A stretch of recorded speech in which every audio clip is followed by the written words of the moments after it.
자, 오늘의 금쪽 같은 내 종목 상담 출발해 보겠습니다. 첫 번째 문자로 들어온 종목부터 확인해 보시죠. 자, 오늘의 첫 종목은 카카오페이입니다. 매수가 11만 원이고요. 매수가 근처까지 도달한 것 같은데 지금 팔아야 할까요? 라고 문의를 해주셨습니다. 정말 축하를 드려야 될 것 같습니다. 이게 지금 상장하자마자 거의 25만 원까지 갔던 종목이 네. 상장 이후로 줄곧 빠져가지고 이게 5만 원 밑으로 이게 뭐 개별 잡주도 아닌데 네. 어쨌든 뭐 25만 원 있던 게 5만 원 밑으로 빠졌으니까 거의 뭐 6분의 1 토막 난 거거든요. 근데 최근에 이 스테이블 코인 관련된 이슈 때문에 아주 지금 급하게 지금 올라오고 있습니다. 어쨌든 우리 매수하신 분은 이제 거의 본전 다 와가는데 네. 라고 얘기를 하고 계신데요. 자, 이거 본전 없으면 때리는 게 좋을지 뭐 한 20만 원 갈 거 생각하고 보유를 해야 되는 게 맞는지 어떻게 보십니까? 저는 좀 더 갈 것 같은 느낌. 네. 예, 지금 일봉상으로 이게 기술 지금 사실 시장이 지금 기술적 시장이 아니거든요. 네네. 그래서 요즘 말씀드리는 게 머리 가지고 주식하는 건 아니다. 예, 엉덩이 가지고 주식하는 거. 예, 지금은 끈기 있게 가야지. 시장 자체가 변했거든요. 이전 시장하고 지금하고 완전히 다릅니다. 지금 보면은 카카오페이가 지금 이번 달에 들어와서 올라간 게 보니까 143% 올랐거든요. 많이 올랐죠. 네. 옛날 같으면 이거 꿈도 꾸지도 못할 주식대예요. 근데 지금 요 말고 스테이블 코인하고 AI 때문에 올라온 게 카카오나 네이버 같은 경우에도 저는 매매를 자주 했기 때문에 한 4, 5일 만에 50% 올랐거든요. 네이버가. 네. 시총 5위로 불떡 뛰고 이런 장입니다. 그리고 이제 뭐 지금 정책적으로 스테이블 코인에 대해서 밀고 있는 부분들이고 그다음에 카카오페이를 조금 더 이제 기본적으로 들어가면 충전금이라고 있는데 그 충전금이 다른 경쟁사들 대비해서 한 3배 정도 많은 5,900억 정도 가지고 있거든요. 이런 충전금을 활용을 해서 나중에 스테이블 코인 담보자산으로 활용을 할 수 있고 이런 부분들을 또 이용을 하게 된다라고 하면 수익성이 또 개선될 수 있는 부분들도 있거든요. 네. 잠시 차트 한번 봐볼까요? 보시면은 일봉을 가지고 보면은 부담스러워요. 1차, 2차, 3차 파동이 나왔다부터 해서 여러 가지 내용이 나올 것 같아요. 이런 내용들은 지금 국내 주식 전부 다 그렇고요. 반면에 월봉 가지고 보면은 거의 2년 동안, 2년 한 5, 6개월 정도 거의 횡보를 보였었고, 네. 횡보를 보고 지금 이제 거래가 나오면서 나왔거든요. 그래서 아까 우리 시청자님께서 11만 원 정도 한 거는 충분히 저는 갈 수 있을 것 같고요. 적어도 좀 시간은 좀 걸리더라도 이번 정부의 상승 흐름이 끝나는 시점에서는 요 종목 같은 경우는 15만 원 정도는 충분히 갈 것 같아요. 15만 원까지 네. 보셔도 좋을 것 같다라는 얘기를 주셨습니다. 아무튼 카카오페이가 사실 실적이 나는 기업은 아니거든요. 지금 뭐 3년 연속 적자고 뭐 그럼에도 불구하고 지난해 어쨌든 앞으로 많이 성장할 거야라는 기대감에 지난해 그 상장하자마자 시가총액이 거의 한 30조까지 적자 내는 기업이 거의 한 30조까지 갔다가 결국 이제 이게 뭐 30조 하긴 좀 너무한 거 아니냐 해서 주가가 좀 박살이 난 거거든요. 네. 그때 그것도 있었죠. 먹튀 논란도 있었죠. 네, 그렇죠. 뭐 기본적으로 주가 오르고 나면 다 나중에 결국 뭐 누군가는 먹튀하고 또 나오니까.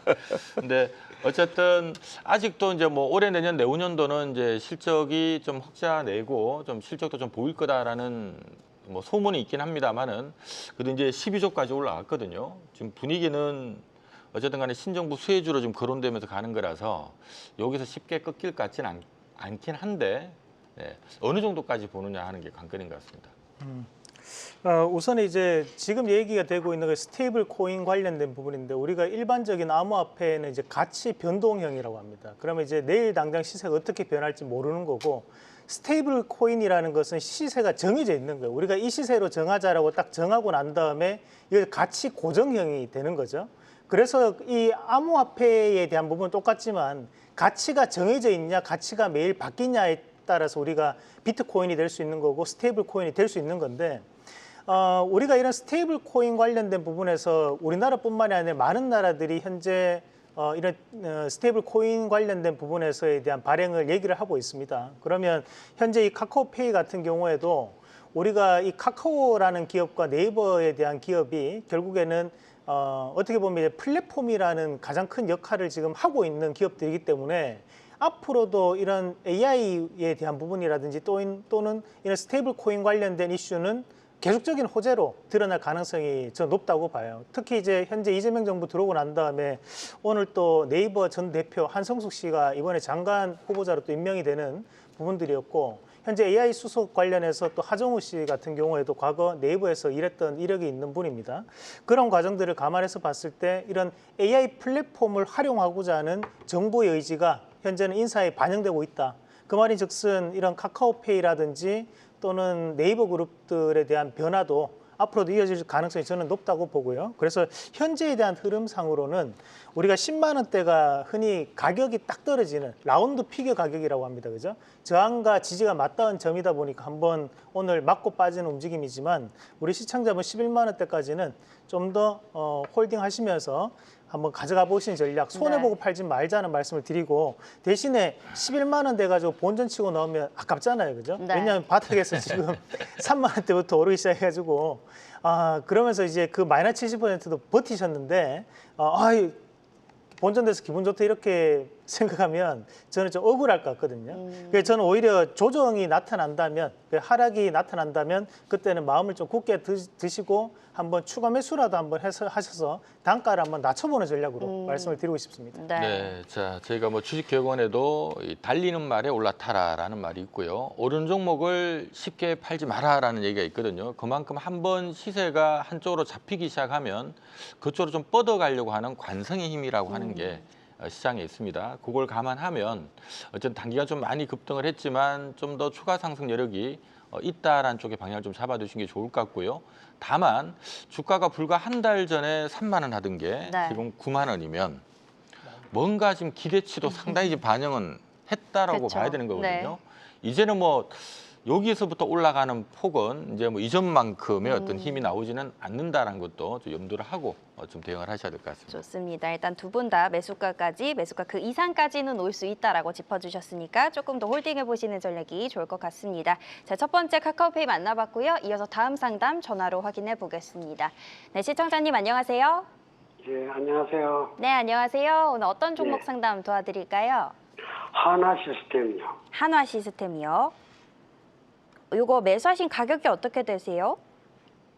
33,800원에 30%인데. 33,800원에 30%대. 네. 오, 지금 매도가 좀 알고 싶어요. 매도가를 궁금하시다고. 지금 어쨌든 수익은 잘 보고 계신 거고 조금 매수하신 지는 어느 정도 되셨어요? 한 2개월 됐는가? 2개월 정도? 예, 한두 달. 예. 알겠습니다. 또 수익권이시니까 매도가가 궁금하신 것 같습니다. 매도가 저희가 잡아드리도록 할게요. 네, 네. 자, 이 하나 시스템, 이게 수익난 종목을 붙들고 이렇게 버티는 게 사실 쉬운 일이 아닌데, 네. 오히려 잘 좀 붙들고 버텨주셨습니다.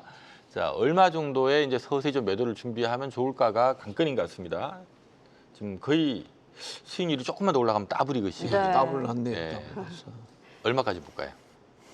글쎄 이걸 얼마까지 본다라는 관점보다 어떻게 본인이 컨트롤할 거냐 이게 더 중요할 것 같아요. 사실 이제 기업의 펀더멘탈이나 이런 쪽을 가지고 따지면 지금 시총이 요 종목이 12조 5천억 정도 나가거든요. 그 매출액이나 그다음에 영업이익이나 이런 거 따지고 보면은 지금 해석이 안 되는 부분들도 있어요. 예, 상당히 이제 지금 전쟁이 연속적으로 터지고 있지 않습니까? 네. 터지면서 트럼프 정부가 들어서면서 방위비 정액 문제라든지 이런 내용들이 나오다 보니까 상당히 수혜를 좀 보고 있는 종목이거든요. 그래서 이제 이런 부분들이고 쉽게 꺾이지 않으니까 저는 더 간다고 보고 있는데 중요한 거는 얼마까지 갈 거는 저는 솔직히 모르겠습니다. 네. 예, 모르겠는데 요 부분은 이제 어떻게 대응해야 될 것인가는 잠시 차트를 보면서 제가 좀 말씀을 드리겠습니다. 잠시 그림을 한번 보여주시면은요. 요게 전체적으로 작년 11월 달에 여기서 거래량이 좀 터지면서 나왔고 여기가 이제 기준점이 되겠습니다. 여기가 기준점이 되고 여기가 기준점이 되거든요. 그러니까 적산병이 나왔던 데하고 그다음에 장대양봉이 나왔을 때 자리가 요게 기준봉입니다. 전체적으로 거래량이 유입이 됐고 그러면 여기에서 이제 특정 세력들이 유입돼서 들어왔다라고 하면 그 물량들이 나가는지 봐야 되거든요. 그럼 본인의 기준을 가지고 계셔야 돼요. 지금은. 뭐 지금 단기선 언저리 5일 이동평균선 언저리에서 지금 4연속 음봉이 나오고 있다라는 거는 일단 일부 조금 빠져나가는 분들도 있단 말이죠. 네. 그렇지만 지금 방산에 대한 내용들이 아직까지 수요가 죽질 않았잖아요. 아직까지 우리하고도 지금 미국 행정부하고 방위비 협상은 이미 바이든 때 연간 단위 1조 한 6, 7억 정도 주는 걸로 끝났습니다만 트럼프 대통령은 지금 뭐 AT&T로 보고 있으니까 네. 10배 이상 뽑아내려고 할 거단 말이죠. 그런 관점에서 보면 이 종목도 아직까지 끊기지 않는 부분들이 있으니까 제가 봤을 때는 57,500원 선 라인, 저 라인을 꺾이지 않는 이상 그냥 쭉 한번 갈 때까지 가보자. 네네네. 가져가는 전략이 좋을 것 같아요. 지금 7만 원 나왔으니까 추가적으로 올라가면은 7만 5천 원, 8만 원짜리가 마디 가격, 제한 가격이거든요. 네. 그러니까 지금 시점에서는 57,500원 꺾이지 않으면 그냥 홀딩. 알겠습니다. 자, 아주 뭐 급하게 지금 잘 달리다가 지난주에 조금 쉬다가 오늘 사실은 방산주는 호재가 터진 거니까 오늘 제법 올라야 되는데 오늘 1%밖에 안 올랐어요. 어찌 보면 호재에도 불구하고 오늘 반응은 좀 밋밋했다. 뭐 이렇게 봐야 될 것 같은데 자, 어떻습니까? 한 어느 정도까지 보고 계십니까? 지금 이제 우리가 이제 하나시스템 같은 경우에 최근에 이제 이슈가 조금 뉴스에는 안 나오지만 될 수 있는 이슈가 지금 이제 우리가 현재 이스라엘과 이란에 대한 전쟁 형태나 또는 러시아와 우크라이나의 전쟁 형태에서 가장 중요한 것은 이제 결국 미사일 그리고 거기에서 드론에 대한 역할입니다.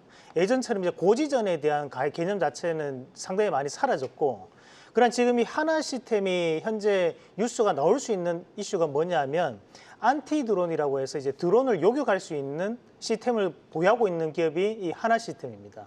그러면 우리가 이제 이런 요격에 대한 부분도 상당히 중요한 시점이기 때문에 오늘 시장에서도 그나마 그래도 양봉을 형성했던 기업들이 대부분 다 드론 관련주들이 좋은 모습을 보여줬거든요.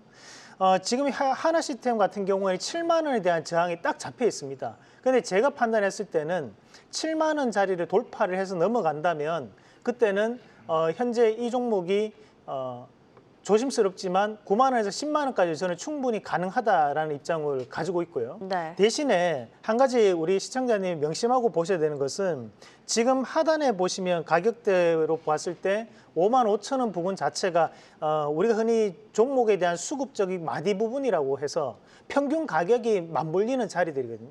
이런 자리는 저항이 강해야 되는데 이런 자리가 힘없이 툭 무너질 때가 있어요. 그런 것들은 이제 실적이 안 좋거나 또는 발표하지 못했던 악재가 있을 때 무너지는 상황이 발생할 수 있습니다. 그래서 저는 목표가를 잡아본다면 최소 9만 원, 그리고 만약에 손절가는 우리가 일단 이익 실현, 그러니까 익절가 가격을 잡아드린다면 5만 5천 원에 대한 부분은 반드시 명심하고 한번 지켜보시는 전략으로 말씀드리겠습니다. 네. 네. 자, 참조적으로 하나 시스템은 현재 시가총액은 12조 5천억 정도 하고요. 지금 이제 올해, 내년, 내후년 지금 실적 추정치를 기준으로 봤을 때 지금 PER이 올해 실적 대비해서 보면 한 60배. 내년 실적 기준으로 보면 40배, 내후년 실적 기준으로 보면 지금 30배 정도 되거든요. 그러니까 한마디로 좋은 건 맞는데 사실은 밸류상으로는 좀 좋은 걸 반영을 하고 있는 위치라서 지금은 뭐 두 분 말씀하신 것처럼 일단 좀 수급 사항들, 이제 달리는 말이 한번 더 달렸다 내려오는 경우가 많으니까 네. 언제든지 좀 뭐 수급이 좀 꼬인다 싶으면 그때는 나올 수도 있다라고 생각하시고 수급 힘이 살아있을 때까지 좀 끌고 나가보자. 언뜻 보면 보통 뭐 5일선, 11선 이런 거 기준을 해놓고 그거 깰 때까지 그냥 뭐 들고 간다. 이런 전략도 하나 괜찮지 네. 않을까라는 생각이 드네요. 참고로 말씀드릴까요? 네. 네네. 우리가 보통 문의하실 때 그냥 보유자 영역입니다. 그다음에 네. 또 갈 때까지 가보자. 이거는 사실 고점 거라는 말을 완곡하게 돌려서 얘기하는 네네. 표현입니다. 알겠습니다. 그렇죠. 사실 저도 뭐 밸류상으로는 따지는 않습니다. 이렇게 얘기를 들었는데 어쨌든 지금은 이제 수급의 영역이다라는 걸 네, 그렇죠. 이제 참조하시면 좋을 것 같습니다. 네, 기준점을 잡고 대응해 보시면 좋을 것 같습니다. 하나 시스템 만나봤고요. 이어서 다음 상담 역시 전화로 만나보도록 하겠습니다. 네, 시청자님 안녕하세요. 네, 안녕하세요. 네, 안녕하세요. 오늘 어떤 종목 궁금하실까요? 웹캐시요. 웹캐시요. 요거 매수하신 가격이 어떻게 되세요? 21,500원인데요. 21,500원이요. 예, 예. 오, 그러면 대선 이후에 매수를 하신 거예요? 예, 예.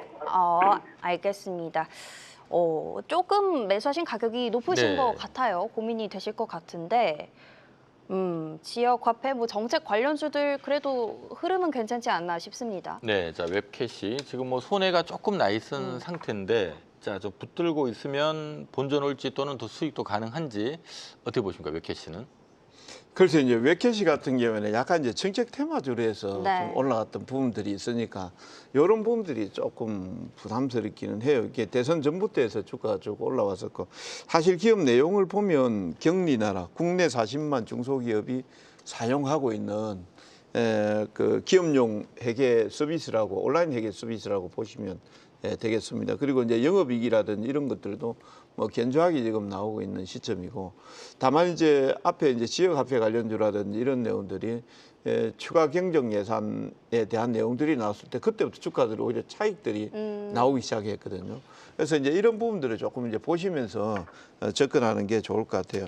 물론 이제 내용 자체를 보면 스테이블 코인과 연동해서 API 서비스에 대한 기대감이라든지 앞에 제가 말씀드렸다시피 온라인 격리 서비스라든지 이런 것들을 뭐 좋은 쪽으로만 얘기하면은 상당히 좋은 지금 현재 상황에 맞는 기업이다 이렇게 보시면 되겠는데요. 네. 잠시 차트를 한번 보면서 말씀을 드리겠습니다. 요런 이제 바람 불기 전까지만 하더라도 7,000원대 정도에서 사실 장기 하락을 보였던 종목이에요. 누구도 관심을 가지지 않았던 종목이고 관심을 조금 가지면서 이제 이쪽으로 올라왔는데 거래량이 증감을 하고 있죠. 거래량이 증감하고 있다는 거는 이제 급하게 들어왔던 세력들이 빠져나가고 있다라고 봐집니다. 물론 이제 거래가 빠지는 구간에서 증가가 안 되니까 그나마 이제 좀 버틸 만한데요. 지금 현재 시점에서는 그냥 그대로 가지고 계시다가 반등이 나오게 되면 지난번 여기에서 대량 거래가 좀 몰려있던 시점이 우리 시청자가 아까 21,500원 네네 맞아요. 21,500원. 예, 그 언저리가 상당히 좀 부담스러운 가격이겠네요. 네. 그래서 반등이 나오면은 그 정도 라인에서 저는 좀 매도하는 게 좋아요. 알겠습니다. 자, 이 지역 화폐 관련주들 요즘 뭐 이렇게 시장의 어떤 이슈나 관심을 감안하면 아직도 핫한데 재료도 살아있긴 한데 네. 뭐 지난주 금요일도 주가는 조금 힘이 빠지기 시작하는 것 같습니다. 자, 요 경우는 어떻게 들어가면 좋을까요? 그 전형적인 뭐 소문에 사서 뉴스에 팔아라 뭐 그렇게 의미를 좀 가져가시면 좋을 것 같고 코나이가 이제 4월 달부터 움직였는데 그만큼 이제 4월 달부터 이미 지역화폐 관련주가 많이 들썩였다는 거죠. 네. 그러면서 코나이가 급등 양상을 보이기 시작했던 것이 4월 4일이었거든요. 4월 4일은 다들 아시다시피 의미가 있는 날이죠. 그 이후부터 움직였다는 것은 시장은 이미 예상을 했다라고 봐셔야 되고 우선 이제 결론적으로 말씀드리면 목표가 그러니까 다시 한 번 더 손해는 보지 마시되 한 21,000원대까지에 대한 반등 모멘텀은 있을 수 있고 대신 빠진다면 저는 16,000원까지도 봐야 될 것 같은데 잠깐 차트를 보고 말씀을 드리겠습니다. 우리가 이제 흔히 이런 차트를 계단식 차트라고 합니다. 이런 계단식 차트를 자세히 좀 보시면 자, 여기서부터 이제 한 번 오르고 이제 두 번째 오르고 세 번째 이렇게 이제 오르는데 우리가 이 거래량이 많이 나타났다는 것은 매수에 대한 거래도 많지만 매도도 그만큼 많다는 겁니다. 거래량은 체결량이거든요. 체결이 되어야지만 거래가 터지는 거니까 그러면 고점에 대한 부분 우리 시청자님이 사셨던 21,000원대에는 많은 거래가 이루어졌으니까 보유를 하고 있는 사람들은 팔고 나가는 자리고요. 우리 시청자님은 사고 들어온 자리죠. 그러고 난 다음에 평균적인 가격대를 잡아보면 그 평균적인 가격대가 대부분 다 이런 16,000원대 밀집되어 있습니다. 이 말을 다르게 생각해 보면 대부분의 투자 심리가 이 16,000원을 중심으로 해서 지지 형성이 나타나 있다는 거예요. 근데 만약 이 자리가 무너진다면 그때는 이 자리가 저항이 되기 때문에 그때는 돌파가 더욱더 힘들어집니다. 그래서 16,000원에 대한 부분 그리고 21,000원에 대한 부분 그 두 가지 가격을 기억을 하시면 좋겠다 말씀을 드리겠습니다. 네. 네, 자 저희가 이제 뭐 우리 6월 3일 대선을 앞두고 이 대선 관련주들 미리 이제 정책 관련주들 미리 좀 떴거든요. 네. 떴다가 이제 대선 결과 보고 또 한 번 더 뜨긴 떴는데 자 일단 이제는 약간 거기에 대한 어떤 재료의 어떤 신선함이 좀 약해진 부분이 없지 않아 있다 보니까 조금 이제 좀 힘이 빠지는 이제 구간에 접어든 게 아닌가라는 생각이 들어요. 다행스럽게도 뭐 관련 지역화폐 관련된 이슈나 이런 것들이 워낙 세기 때문에 한번 그 바람이 다시 한번 또 뭐 이슈가 또 한번 나와주면 사진 가격까지는 한번 덜 올리지 않을까 싶은데 그럴 때 좀 잘 빠져나오셔야 되지 않을까라는 생각도 드네요. 네, 세 분이 같은 의견 주신 것 같습니다. 반등했을 때 매수가까지 올라왔을 때 빠져나오자 의견 주셨으니까 참고하시면 좋을 것 같습니다. 저희 종목 상담은 여기까지 진행해 보겠고요. 진짜 주식을 찾아서 진주 반상회로 넘어가 보겠습니다.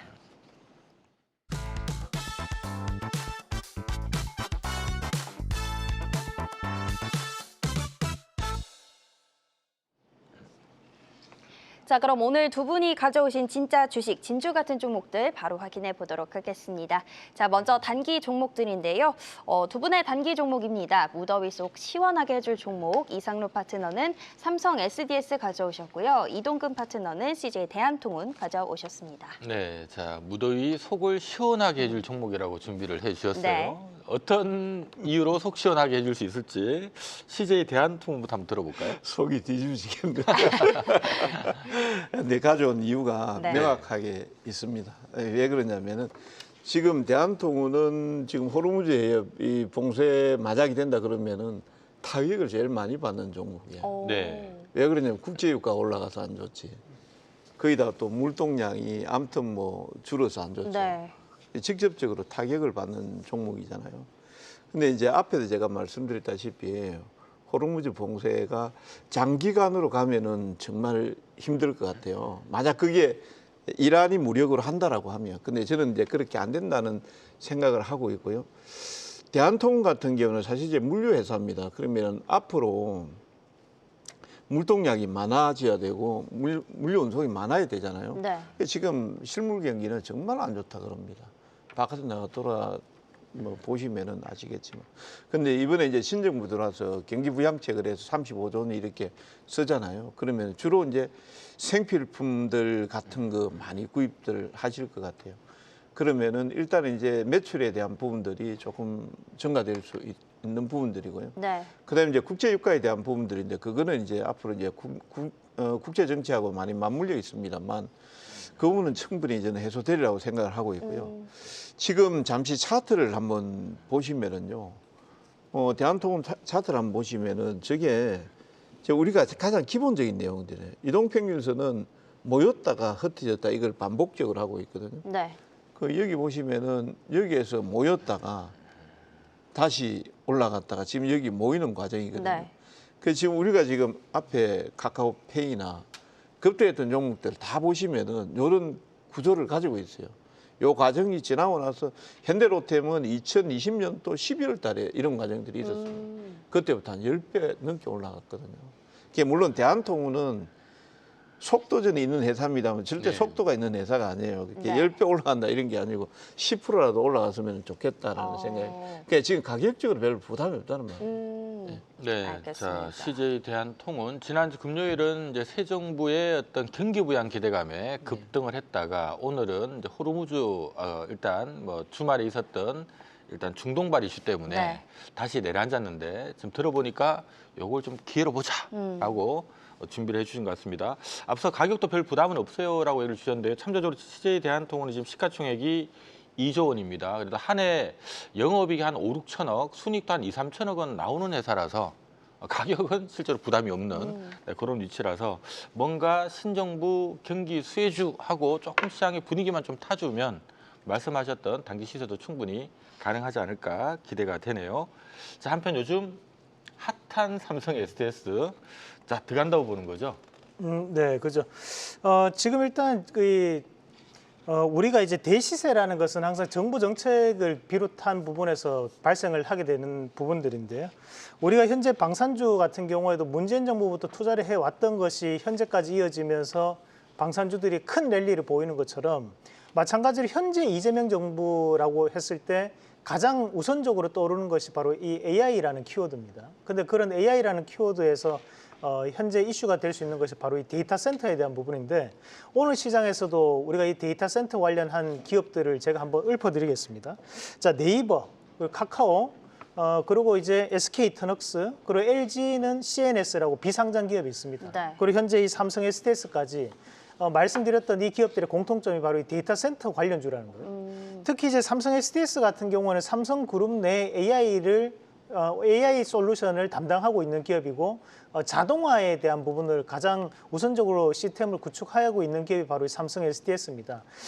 그런 과정 자체를 감안해서 보면 지금 단기적인 급등을 했다고 해서 이거 많이 올랐다 그렇게 생각할 게 아니고 지금은 이 삼성 SDS가 정책적 과제에 대한 부분에 돌입을 했기 때문에 저는 상당한 시세를 낼 수 있는 과정이라고 보고 네. 지금 이 종목은 달리는 말에 올라타야 하는 시점이라고 말씀을 좀 드리면서 저는 적어도 25만 원에 대한 목표가까지 한번 제시를 해드리도록 하겠습니다. 네, 자, 이 삼성그룹의 소프트웨어를 담당하고 있는 우리 삼성 SDS 워낙 안정적인 매출처가 잡혀 있다 보니까 예전에 이익 대비 뭐 15배, 20배 원래 왔다 갔다 했었던 회사거든요. 근데 네. 워낙 장기간 실질적으로 이익이 늘지 않다 보니 보통 1년에 영업이 그래도 한 9천억, 1조 원 내는 회사인데 그럼 예전 같으면 한 15조, 20조로 왔다 갔다 했었던 회사인데 계속 이익이 거기서 머물러 있다 보니까 최근에 주가는 거의 한 10배도 아닌 8배 부근에서 계속 놀다가 요즘 약간 분위기 타니까 네. 지금 오늘 딱 시가총액이 14조 8천억, 이게 딱 15배까지 왔거든요. 말씀하신 내용들을 보니까 이번 분위기 타서 20배까지는 예전에도 뭐 15배, 20배 왔다 갔다 했으니까 20배까지는 가지 않겠느냐. 시총 기준으로 한 20조 정도. 거기가 딱 주가도 25만 원입니다. 네. 그 정도 생각하시면 될 것 같습니다. 좋습니다. 단기 종목 2가지 확인해 봤고요. 이어서 중장기 종목들도 확인해 보겠습니다. 자, 조정이 왔을 때마다 모아갈 수 있는 종목들로 준비를 해주셨는데요. 이상로 파트너는 LG화학 가져오셨고요. 이동근 파트너는 미래에셋증권 가져오셨습니다. 네, 자 중장기 종목인데 두 종목 다 한편으로는 좀 의아할 수도 있을 것 같습니다. 왜냐하면 방향이 바뀐 것 같아요. 저는. 네. 네. 종목이 잘못 그 순서가 바뀐 것 순서가 이게 지금 당기신 거죠? 예, 예. 그래서 제가 깜짝 놀랐는 게 미래증권이 이렇게 단기간 올랐는데 이걸 좀 중기로 제가 안 그래도 여쭤보려고 했었는데 단기화 종목이 바뀌었답니다. 그래도 일단 앞서 그러면 CJ 대한통운은 중기 유망주고 네, 네. 미래증권은 단기 유망주로 준비를 해준 것 같습니다. 그래도 얘기는 들어봐야죠. 그렇죠. 저 미래에셋증권 같은 경우는 오늘 갑자기 한 20% 가까이 급등이 나오더라고요. 이거 뭐지? 주문 실수인가? 그런 생각을 했는데 전 세계에서 1만 종목을 담았다. 새로운 ETF를 출시한다. 이런 내용이고 실질적으로 이제 미래에셋증권 같은 경우는 지금 거래량, 거래 대금 이런 것들 엄청나게 늘어나고 있잖아요. 네. 지금 시간 외 시작 전 뭐 후 거래 넥스트 트레이드 이렇게 생기고 하면서 그래서 정글업종들 같은 경우는 앞으로 이제 지수 5,000 포인트 시대에 가장 중심에 있는 종목이다 이렇게 봐집니다. 그리고 오늘 제가 이제 단기로 좀 좋게 보는 거는 사실 이제 증권주들이 지난주부터 약간 이제 물이 좀 빠지려고 했었거든요. 네. 근데 오늘 이제 미래에셋증권 잠시 차트를 한번 보시면은요. 손바뀜이 많이 일어났어요, 오늘. 대량 거래가 일어나면서 상당히 지금 많이 나왔고 오히려 단기로도 충분히 매매가 가능한 정도다 이렇게 봐집니다. 네, 자 미래증권은 중기가 아니라 단기다 바뀌었다라는 얘기 다시 한번 공지를 드립니다. CJ 대한통운은 좀 중기 유망주로 미래증권은 분위기가 단기 시세를 한번 더 낼 것 같다라고 오늘 준비해 주신 것 같습니다. 네. 자 LG하고 누가 봐도 중장기 종목인 것 같아요. 자 뭐 모아가도 될 만한 이유 뭐가 있을까요? 삼성 SDS를 2023년도에 우리 회원분들하고 얘기할 때 자녀에게 물려줄 수 있는 종목이 뭐가 있을까? 네. 삼성 SDS를 12만 원 밑에서 한번 자녀에게 물려줄 수 있는 종목으로 말씀드린다고 그 종목이 이제 가격이 엄청나게 올랐죠. 마찬가지로 이제 우리가 장기라고 하면 이제 절대로 손절해서는 안 되는 가격대입니다. 네. 그런 의미에서 지금 현재 LG화학 같은 경우에도 국민연금에 대한 보유 수량이 있고 LG라는 대주주가 있는데 우리가 이걸 다르게 풀이해보면 이제 스튜어디십 코드를 적용시킬 수 있는 종목. 그러면 이 종목이 20만 원 선 전후를 중심으로 해가지고 저는 이제 정책적 변화가 드러나게 되었을 때는 뭐 자사주 소각이라든지 여러 가지에 대한 방안 자체가 좀 이루어질 수 있는 가능성이 있다. 저는 현재 2차 전지 같은 경우에도 결국 살아나 줘야지만 지금 현재 경기에 대한 변화가 이루어질 수 있는 관점으로 보고 있기 때문에 저는 지금 자리에서부터 충분히 모아 가신다면 손해보지 않고 우리가 수익을 또 웃으면서 주식할 수 있는 주식이 아닌가. 그 직장인분들 입장에서는 저는 지금 현재 구간에서는 상당히 접근할 수 있는 탑픽 중에 탑픽이 이 LG화학이라고 봅니다. 그래서 한번 모아 가시면 좋을 것 같습니다. 좋습니다. 중장기 종목들까지 모두 이렇게 확인을 해봤습니다.